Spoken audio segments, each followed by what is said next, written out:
Okay, today we're looking at graphing quadratic functions of other forms. We're going to start off with our standard form. Okay, with our standard form, it's in this one right here. We looked at these a little bit with our cut and pasting activity. But now we're going to go through and actually explore how these things are set up. It says y equals ax squared plus bx plus c. Okay, so we go through, and with each of these things, we want to look at how these go together. So the first thing we want to do is we want to go find our vertex, our h and k.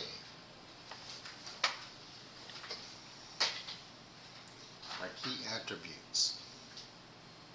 It says right here I can get my y-intercept. That's going to be my c value.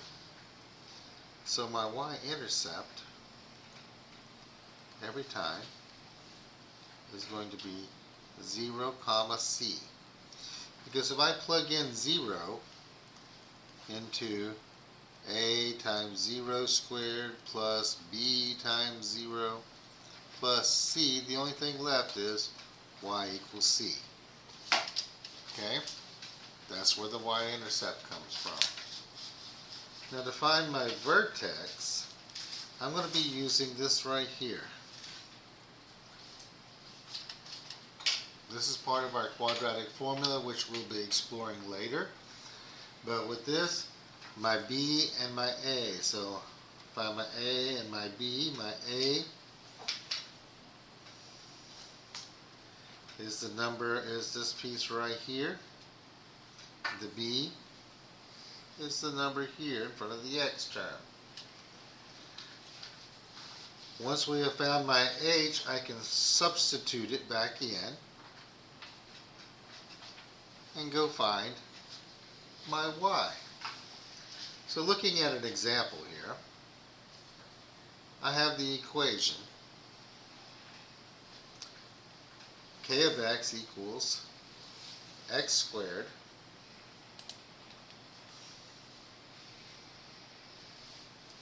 plus 2x plus 1. So my y-intercept, I can get that one quickly. That is going to be at 0, 1, because this is my c, my a, and my b. My a in this case is going to be 1, because there's no number in front of the x squared. It's always understood to be a 1 if there's not a number there.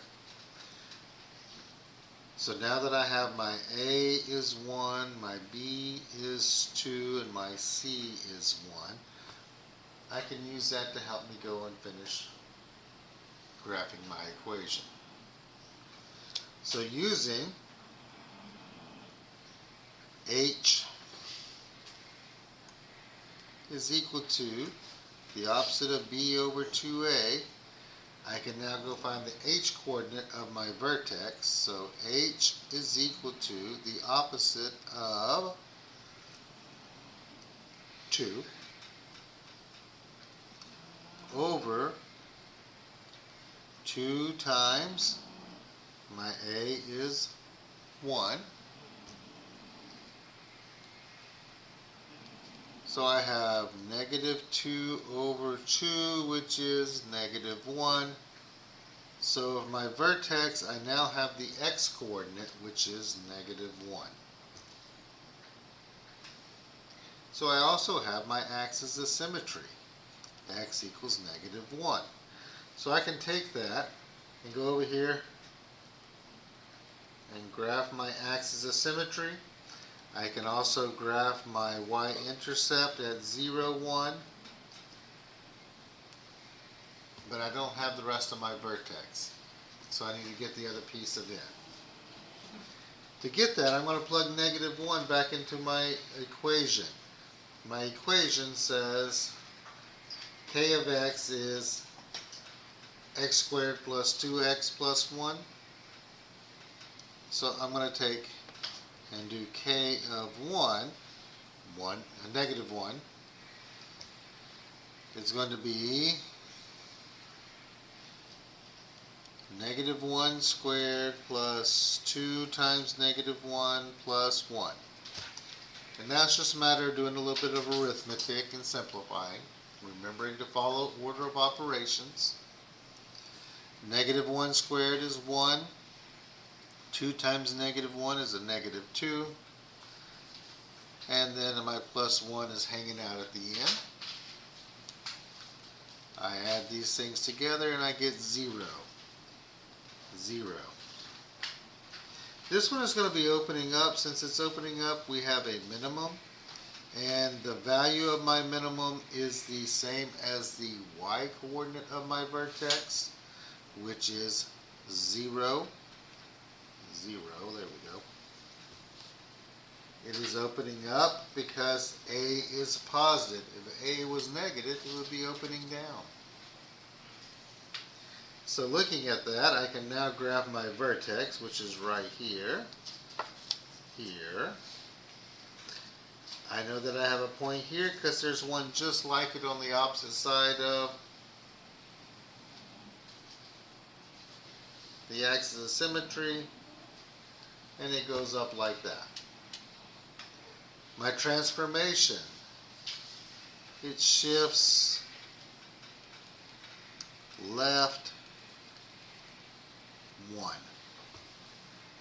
My domain is all real numbers.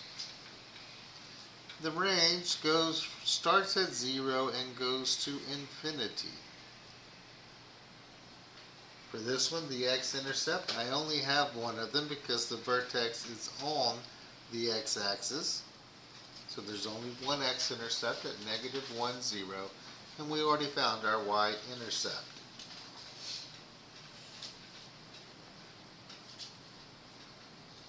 A quadratic function in standard form.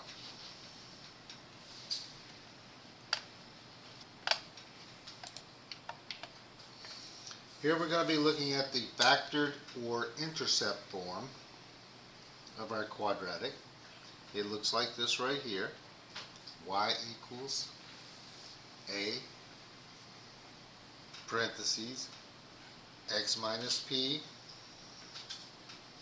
times x minus q.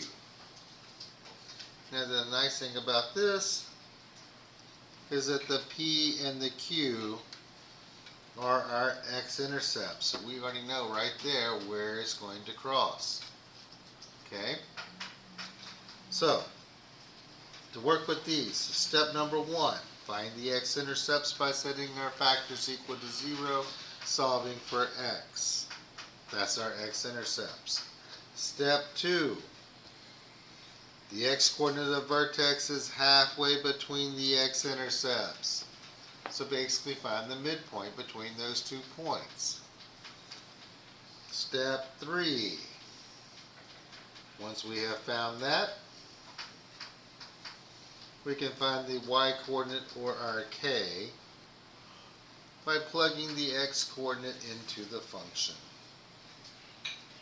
for y. So looking at our example right here, I'm going to start off with x minus 4 equals 0, x plus 6 equals 0. I add 4 to both sides. X equals 4. One of my x-intercepts is at 4, 0. Here, I subtract 6 from both sides, and I get x equals negative 6. So my next one is located at negative 6, 0. I put those onto my line here. Negative 6, 0, 4, 0. I now have my x-intercepts.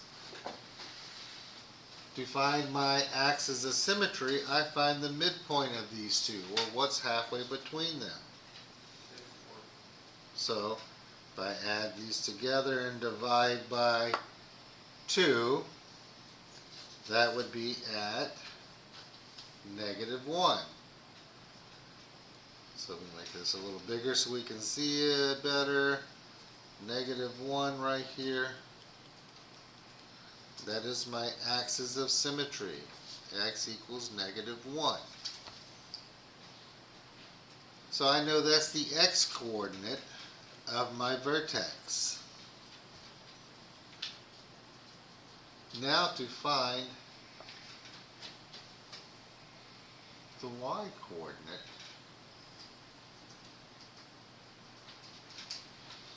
of my vertex, I'm going to plug -1 back into my original equation. So I'm going to have y would equal -1/3 parentheses -1 minus 4 parentheses -1 plus 6. Work this out. So I have -1/3 times -5 times 5, which gives me 25/3, or approximately 8.3 repeating. Okay, so 8.3 repeating.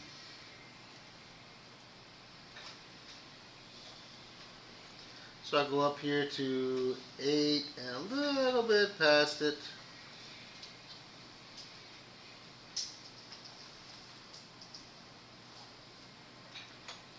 Now if I plug 0 in here, I'll get my y-intercept for my x's. So to get my y-intercept, for the y-intercept, I'm going to have y equals -1/3 times 0 minus 4 times 0 plus 6. This becomes -1/3, -4, 6.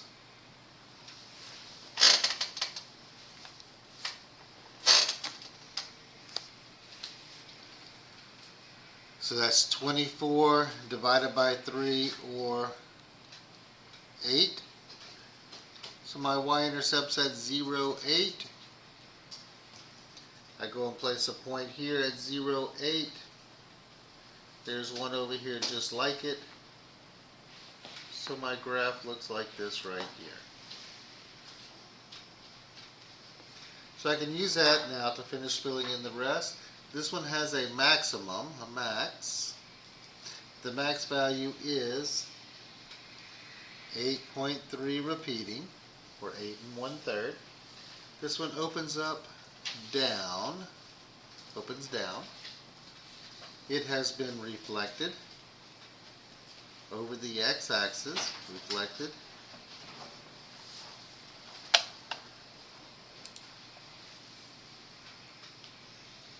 X-axis. It has been shifted left 1, up 8 1/3, or 8.3 repeating, and it has a vertical compression by 1/3. My domain is still the same. It's still all real numbers. And the range this time, we start at -infinity and we work our way all the way up to 8.3 repeating, and it's inclusive. So this one right here is our factored, or also referred to as the intercept form of our quadratic equations.